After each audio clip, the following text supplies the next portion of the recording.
आज अभी जो आप बुक सुनने वाले हैं, ये वो बुक है जो दुनिया में बहुत से लोग दिन रात पढ़ते हैं, सुनते हैं, ताकि वो अपने सबकॉन्शियस माइंड को सक्सेस के लिए प्रोग्राम कर सके। लेकिन क्या आपको पता है कि ये बुक लिखी कैसे गई थी और इसके पीछे कितनी सारी मेहनत की गई है? वैसे इस बुक के ऑथर है नेपोलियन हिल।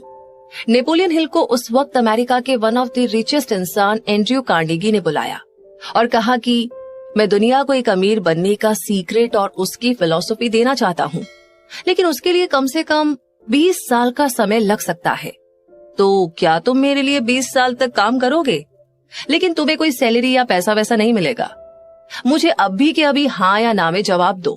अब ये सब सुनकर के तो पहले नेपोलियन हिल को कुछ समझ ही नहीं आया, लेकिन फिर उन्होंने सोचा कि अगर दुनिया का सबसे अमीर आदमी मुझे कुछ कह रहा है तो मुझे ये काम कर ही लेना चाहिए, और नेपोलियन हिल इस काम के लिए मान गए।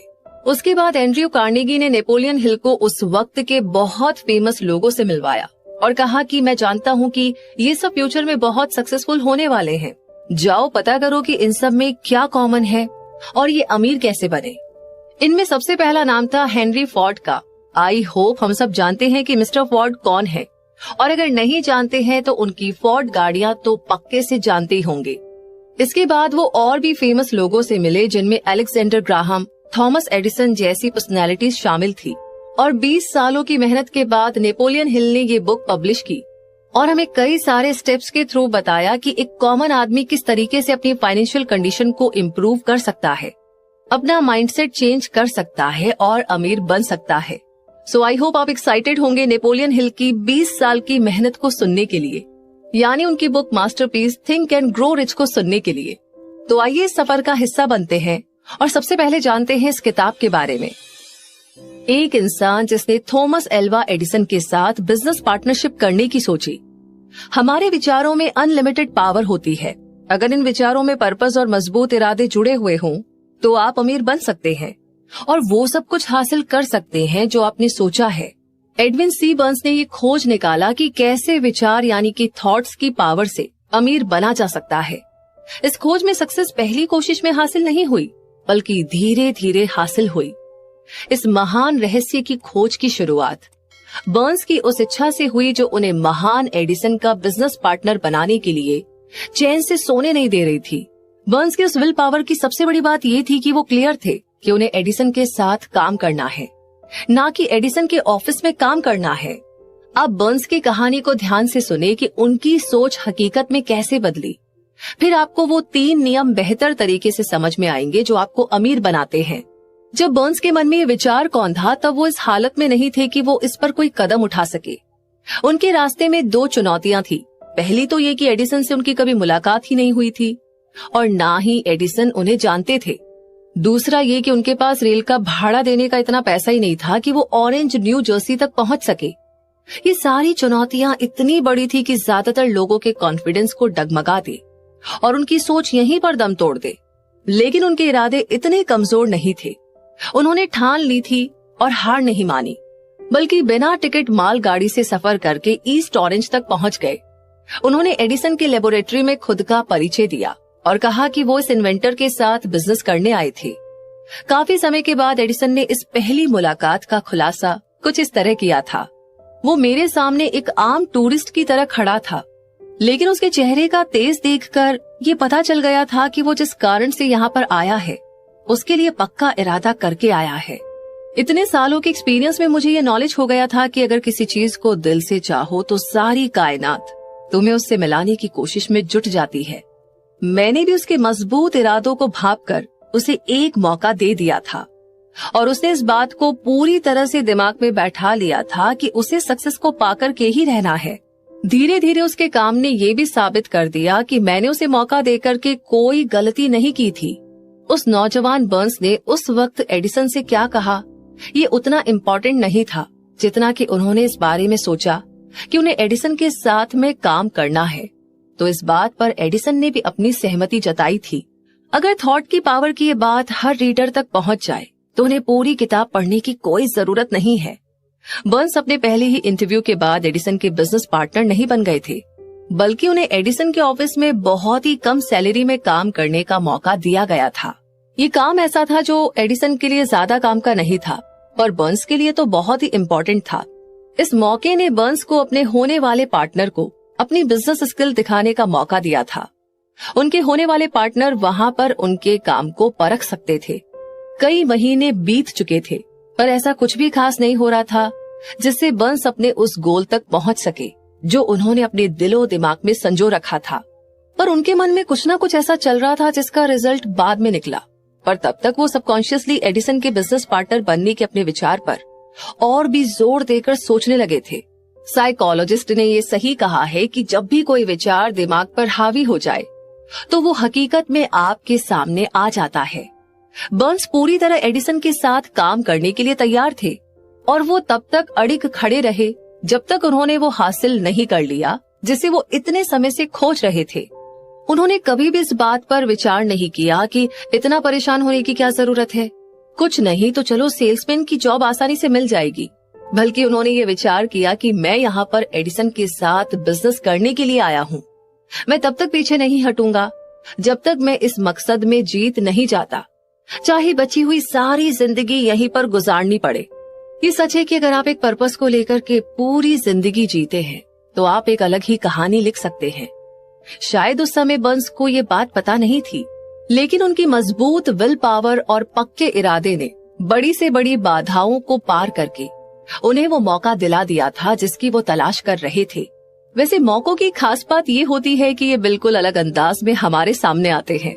सिर्फ इतना ही नहीं, जैसा आपने सोचा होता है उससे बिल्कुल अलग दिशा से भी ये मौके आने लगते हैं।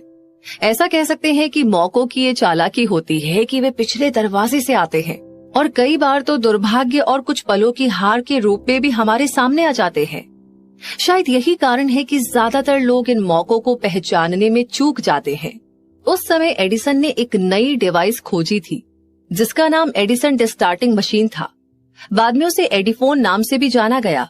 एडिसन के सेल्समैन उस मशीन के लिए बहुत ज्यादा एक्साइटेड नहीं थे। उन्हें तो ऐसा लग रहा था कि इसे बेचने के लिए उन्हें कुछ ज्यादा ही मेहनत करनी पड़ेगी।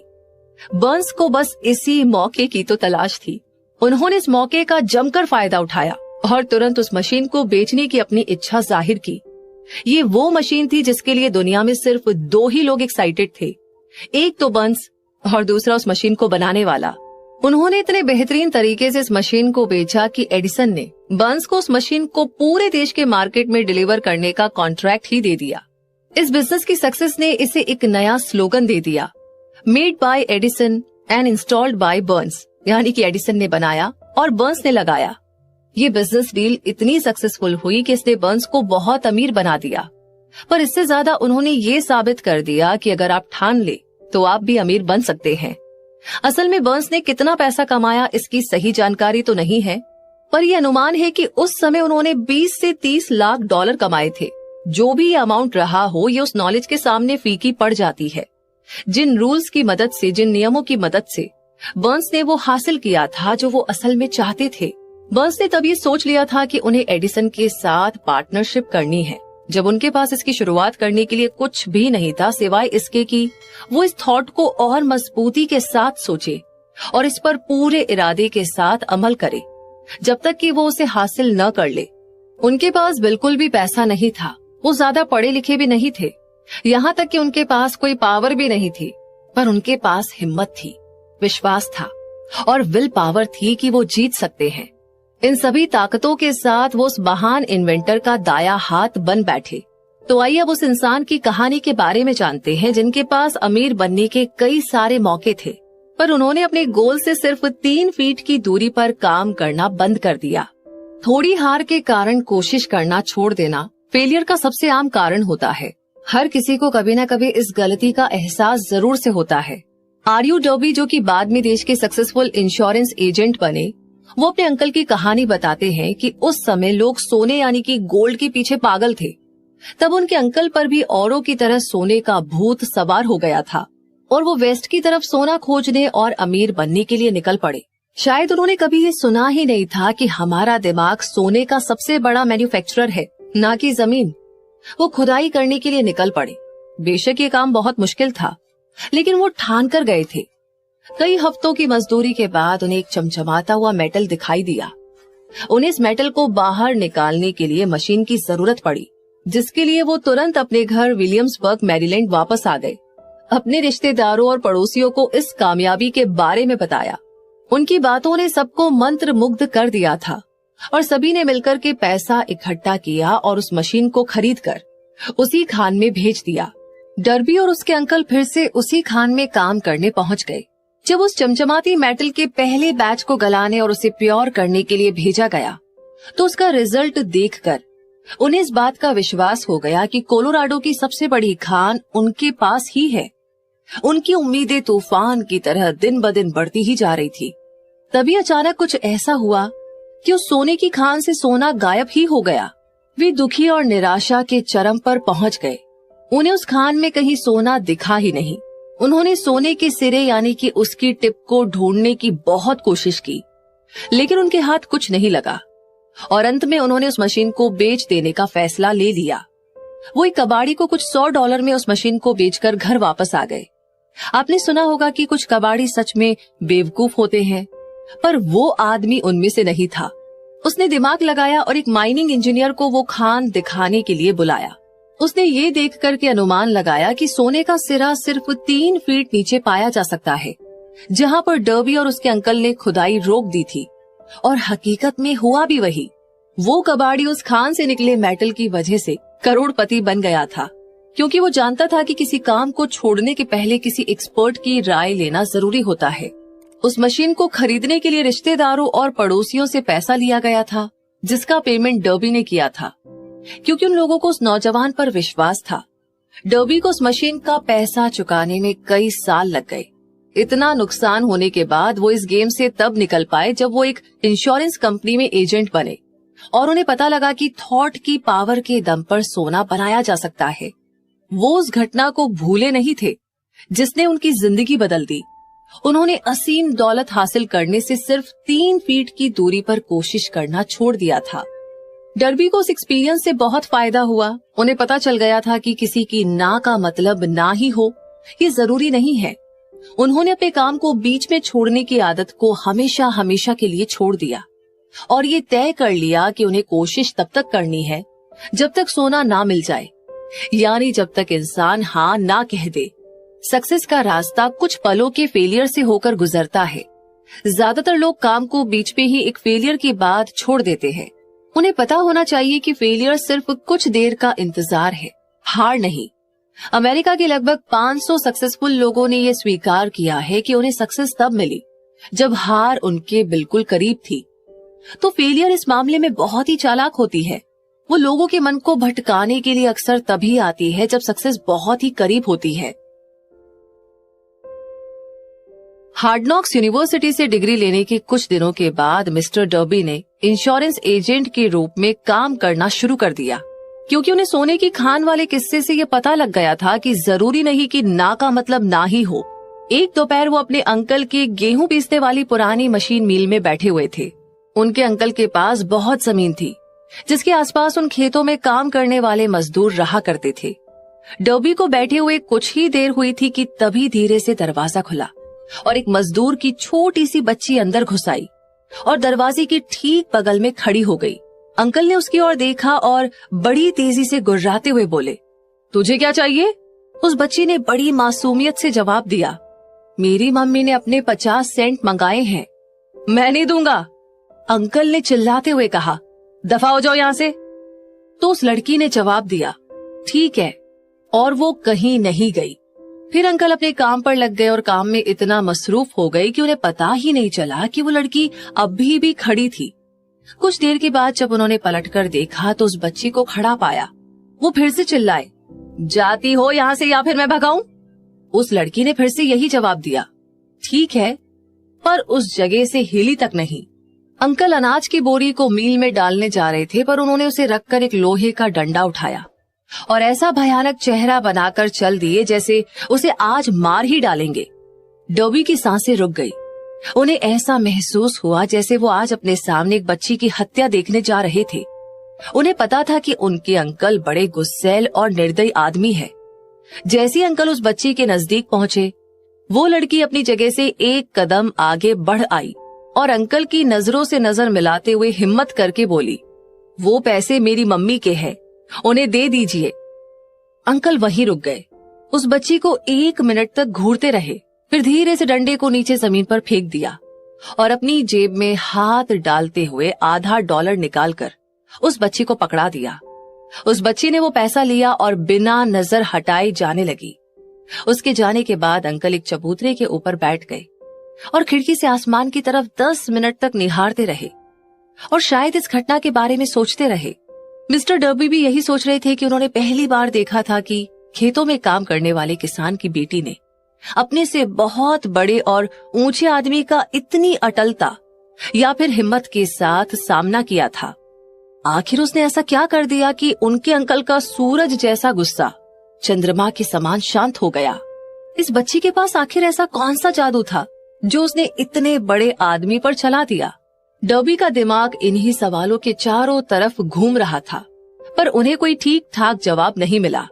जानते हो कि डर्बी ने उस अनोखी घटना के बारे में ऑथर को उसी पुरानी मील में ले जाकर बताया था, ठीक उसी जगह पर जहां उनके अंकल बैठकर खिड़की के बाहर झांकते हुए आसमान की तरफ देख रहे थे। हम लोग उसी पुरानी मील में खड़े थे जो अब किसी काम की नहीं रह गई थी, और डर्बी फिर से उसी को दोहराते हुए सवाल कर बैठी, आखिर उस बच्ची के पास ऐसी कौन सी खास ताकत थी जिसने मेरे अंकल के इरादों को एकदम से बदल दिया? इस सवाल का जवाब इसी किताब में एक प्रिंसिपल के रूप में बताया गया है। अपने दिमाग को चौकन्ना कर लीजिए और ये पढ़ने की कोशिश कीजिए कि आखिर वो कौन सी एक्स्ट्रा ऑर्डिनरी पावर थी जिसने उस बच्ची का बचाव किया था। अगले चैप्टर में आपको इस अनलिमिटेड पावर की एक झलक दिखाई देगी। इस बुक में कहीं ना कहीं आपको ये पता लग जाएगा कि इस असीम शक्ति का अपने फायदे और जरूरत के लिए कैसे इस्तेमाल करना है। ये एक अकेले थॉट के रूप में भी आ सकता है या फिर किसी प्लान या फिर मकसद के रूप में भी। फिर से आपको अपने अतीत में जाना पड़ सकता है जब आपने कुछ खोया था, आप हताश हुए थे। अब इस शक्ति को जानने के बाद आप वो चीज फिर से हासिल कर सकते हैं जो आपने खोया था। मैंने डर्बी को यह बताया कि उस बच्चे ने अनजाने में ही उस शक्ति का इस्तेमाल किया था। तभी मिस्टर डर्बी के मन में उनके 30 साल के सक्सेसफुल इंश्योरेंस एजेंट का रास्ता एक एक करके फिल्म की तरह चल पड़ा। उन्हें ये एहसास हो गया कि इंश्योरेंस एजेंट के रूप में सक्सेस किसी कागज पर मिली डिग्री की वजह से नहीं थी, बल्कि वो उस एक कीमती सबक की वजह से थी जो उस बच्ची से उस दिन उन्होंने सीखा था। मिस्टर डर्बी ने बताया कि जब किसी चीज के होने का चांस कम होता नजर आता है या फिर मेरे इंश्योरेंस करने की संभावना कम हो जाती है, तभी मुझे उस बच्ची का चेहरा याद आता है जो अपने बचाव में डटी रही। फिर मेरा मन खुद कहता है कि असल में ना का मतलब ना नहीं होता। आपको नहीं पता होगा कि मेरे इंश्योरेंस खरीदने वाले सबसे ज्यादा वही लोग हैं जिन्होंने पहले ना कहा था। उन्होंने याद किया कि वो गोल्ड हासिल करने से सिर्फ 3 फीट पहले ही रुक गए थे, पर उस एक्सपीरियंस ने उन्हें सक्सेसफुल होना सिखा दिया था। उसने डर्बी को ये सिखा दिया कि सक्सेस उसे नहीं मिलती जो उसके लिए कोशिश करते हैं, बल्कि सक्सेस उसे मिलती है जो सक्सेस पाने तक कोशिश करते हैं। मिस्टर डर्बी और उनके अंकल, उस मजदूर की बेटी और सोने की खान, ये तीनों कहानियां बेशक हर उस इंसान को पढ़नी चाहिए जो लाइफ इंश्योरेंस एजेंट के रूप में अपनी जिंदगी संवारना चाहता है। उन सभी के लिए ऑथर मिस्टर डर्बी के वे 2 एक्सपीरियंस बताते हैं जिन्होंने इंश्योरेंस की वजह से हर साल उन्हें 10 लाख से ज्यादा डॉलर कमाने की ताकत दी थी। जिंदगी अजीब है और आसान भी। कभी उतार मिलता है, कभी चढ़ाव, कभी सक्सेस हाथ लगती है तो कभी फेलियर, कभी खुशियां मिलती है तो कभी निराशा, पर इन सभी से हमें कुछ ना कुछ सीखने को जरूर मिलता है।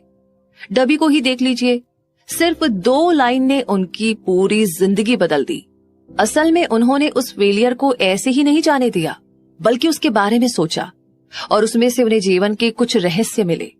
लेकिन मुश्किल यह है कि कोई फेल होना चाहता ही नहीं है। लोगों को पता होना चाहिए कि फेलियर के एक्सपीरियंस से ही सक्सेस का दरवाजा खुलता है।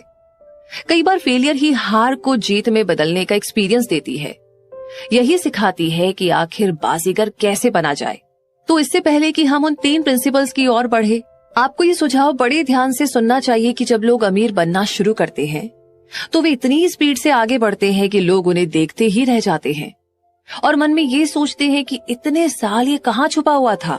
ये एक चौंकाने वाली बात आपको लग सकती है, क्योंकि हजारों सालों से आम जनता को तो यही लगता आया है कि पैसा कमाने के लिए तो बहुत ज्यादा मेहनत करनी पड़ती है। जब आप थॉट की पावर से अमीर बनने के प्रिंसिपल्स को जान लेंगे, तब आप उस स्टेट ऑफ माइंड में पहुंच जाएंगे जहां से अमीर बनने की शुरुआत होती है। जिनके पास भी पक्के गोल होते हैं, वे कम या फिर ना के बराबर मेहनत में ही सब हासिल कर लेते हैं।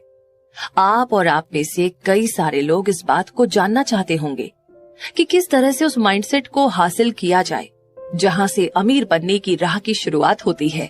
तो इसकी रिसर्च में मेरी 25 सालों की मेहनत है। मैंने लगभग 25,000 लोगों से बात की। आखिर मुझे भी जानकारी चाहिए थी कि इस तरह से इंसान अमीर कैसे बनता है। एक बहुत ही जरूरी सच है जो आपको जानना चाहिए। 1929 यानी कि 1929 में देश में मंदी के दौर की शुरुआत हो गई थी और वो अब तक के सबसे निचले स्तर पर पहुंच गई थी। कुछ समय के बाद जैसे ही प्रेसिडेंट रूजवेल्ट ने राष्ट्रपति भवन में शपथ ली और ऑफिस में काम करना शुरू किया, पूरा मार्केट इस तरह स्पीड पकड़ने लगा जैसे कुछ हुआ ही ना हो। तो यहाँ पर प्रेसिडेंट का आना ठीक वैसा ही था जैसे कि एक मोमबत्ती अंधेरे कमरे में धीरे धीरे उजाला भर देती है और किसी को पता भी नहीं चलता। ठीक उसी तरह धीरे धीरे मन के डर को विश्वास में भी बदला जा सकता है।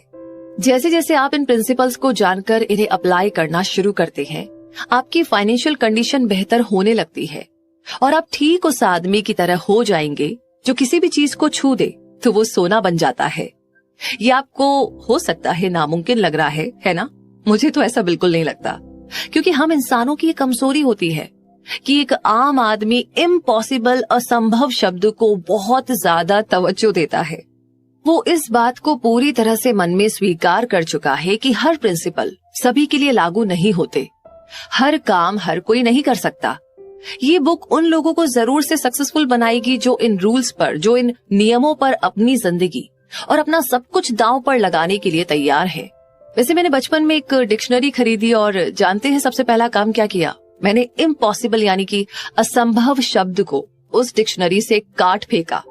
ऐसा करने में कोई बुराई नहीं है। आप भी अपनी जिंदगी से इम्पॉसिबल शब्द को जड़ से उखाड़ फेंक सकते हैं, क्योंकि सक्सेस उन्हें मिलती है जिनका ध्यान सक्सेस पर होता है और फेलियर उन्हें मिलती है जिनका ध्यान फेलियर पर होता है।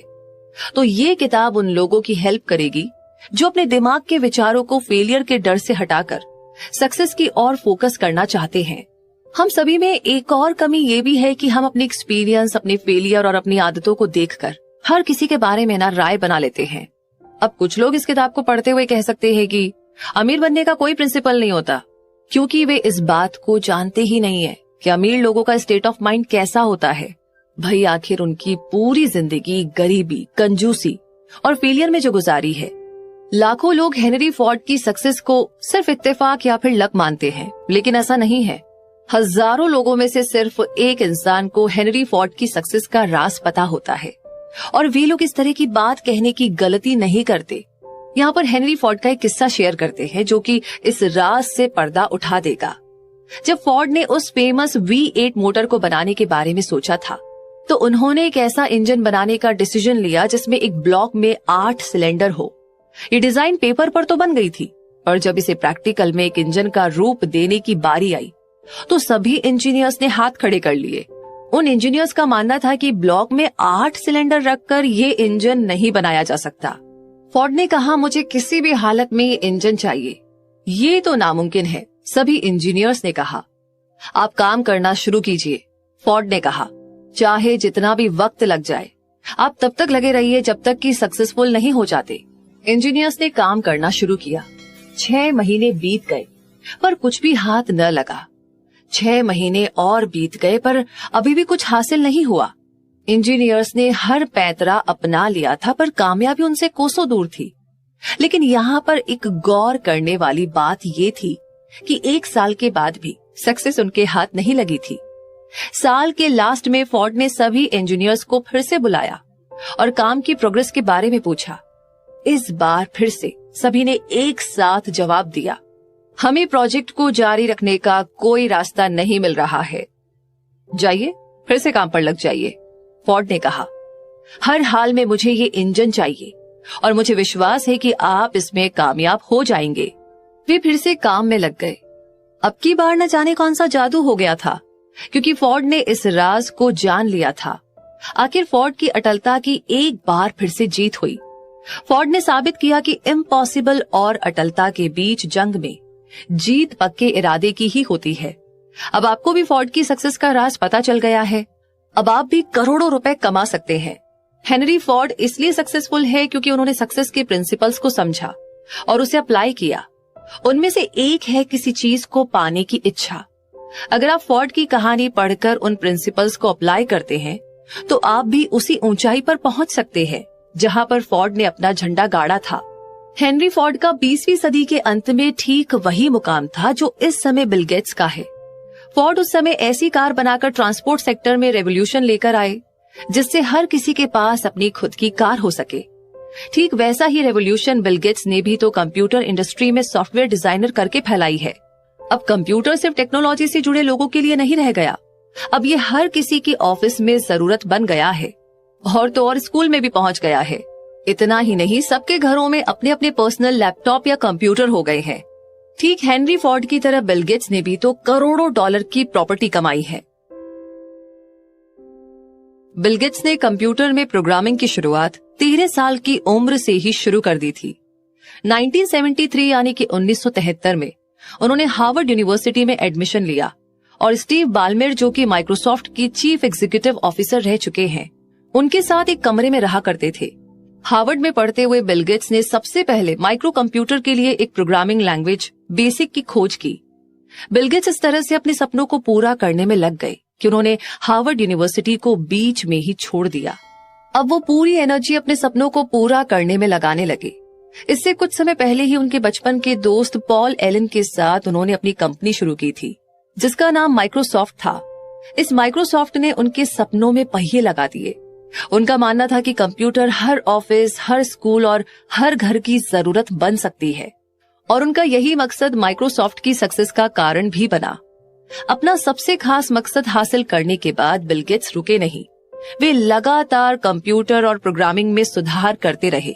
सबसे कमाल की बात ये थी कि उन्होंने सिर्फ प्रोग्रामिंग के फील्ड में ही काम नहीं किया, बल्कि वे दुनिया के सबसे बड़े दान पुण्य करने वाली ऑर्गेनाइजेशन को भी चलाते हैं जिसमें उनकी मददगार उनकी पत्नी मेलिंडा है। अब आप खुद अपने भाग्य के विधाता है और अपने मन के राजा भी। जब अंग्रेजी कवि W.C. हेनले ने लिखा था, मैं ही अपने भाग्य का विधाता हूँ और अपने मन का राजा, तो उन्हें उसी वक्त हमें ये कहकर बताना चाहिए था कि हम ही अपनी किस्मत बनाते हैं और अपने मन का लीडर बनकर उसे कंट्रोल करते हैं, क्योंकि हमारे पास ऐसी पावर है जिससे हम अपने विचारों पर काबू पा सकते हैं। उन्हें ये भी बताना चाहिए था कि ये आकाश, धरती, चांद और इस धरती में रह रहे जानवर या फिर चल रहे लोग, सभी चीजें एनर्जी हैं जो सबसे बड़ी एनर्जी फील्ड से बंधी हुई है, जिसे हम असीम शक्ति यानी अनलिमिटेड पावर कह सकते हैं। वो अनलिमिटेड पावर हमारे दिमाग में चल रहे विचारों से इन्फ्लुएंस होता है और जो हम सोचते हैं उसे वो हमारी जिंदगी में असल में अट्रैक्ट करता है। अगर कवि ने इस सच का ज्ञान उस समय करा दिया होता तो हमें पता चल जाता कि हम अपने भाग्य के विधाता और मन के राजा क्यों हैं। उन्हें ये जोर देकर बताना चाहिए था कि यूनिवर्स की अनलिमिटेड पावर इस बात को नहीं जानती कि आप जो सोच रहे हैं वो अच्छा है या बुरा। वो उन विचारों को सच बना देती है जो आप सोच रहे हैं। इससे उसे कोई लेना देना नहीं है कि वो आपके लिए बुरे हैं या अच्छे हैं। कवि को ये भी बताना चाहिए था कि हमारे मन में जब कोई विचार हावी हो जाता है तो वो एक चुंबक की तरह काम करने लगता है और अपने जैसे सिचुएशन, लोग और चीजों को अपनी ओर चुंबक की तरह अट्रैक्ट करता है। उन्हें बताना चाहिए था कि इससे पहले कि हम अमीर बने, हमारे मन को चुंबक की तरह काम करना शुरू कर देना चाहिए। और ये तभी मुमकिन है जब हमारे मन में अमीर बनने का थॉट पूरी तरह से हावी हो जाए और हमारा मन सिर्फ अमीर बनने के बारे में ही सोचने लगे, तभी हमारे प्लान सक्सेसफुल हो पाएंगे। जैसा कि हेनली कवि थे ना कि फिलोसोफर, इस वजह से वो अपनी बात को सिर्फ कविता के अंदाज में कह पाए। उन्हें फॉलो करने वाले कुछ समझ पाए और कुछ नहीं भी। लेकिन धीरे धीरे समय बीतता गया और इस अटल सच से पर्दा उठने लगा। स्टीवन स्पिलबर्ग एक और शख्स हैं जिन्होंने हम खुद अपने भाग्य के विधाता होते हैं इस बात को सही साबित करके एक नई मिसाल कायम की है, जो अब तक की फिल्मों के सबसे महान डायरेक्टर साबित हुए। उन्होंने बचपन से ही फिल्म डायरेक्ट करने का सपना संजो लिया था। एक खास बात ये थी कि उन्होंने अपने सपने को मरने नहीं दिया और बचपन से ही एक पुराने कैमरे से शौकिया तौर पर फिल्में बनाने लगे। स्पिलबर्ग को यूनिवर्सल स्टूडियो की तरफ से मौका किस तरह मिला, इसकी बिना बड़ी दिलचस्प कहानी है। एक गाड़ी में बैठाकर गेस्ट को पूरा यूनिवर्सल स्टूडियो घुमाया जाता था। स्पिलबर्ग उस गाड़ी में छुप करके बैठ जाते और पूरा चक्कर लगाकर वापस आते थे। जब वो वापस गेट के पास आ जाते तो उनकी ये आदत थी कि पहरेदार से 2-4 गप्पे जरूर लड़ा लिया करते थे। इस तरह कई दिन बीत गए और वो लगातार 3 महीनों तक स्टूडियो जाते रहे। जाते समय पहरेदार से हाथ हिलाकर सलाम करते और वापस आते समय हाथ हिलाकर अलविदा कहते। वो हमेशा कोट पहनते थे और हाथ में एक सूटकेस रखा करते थे, जिससे पहरेदारों को ये महसूस हो कि वो समर क्लास अटेंड करने वाला एक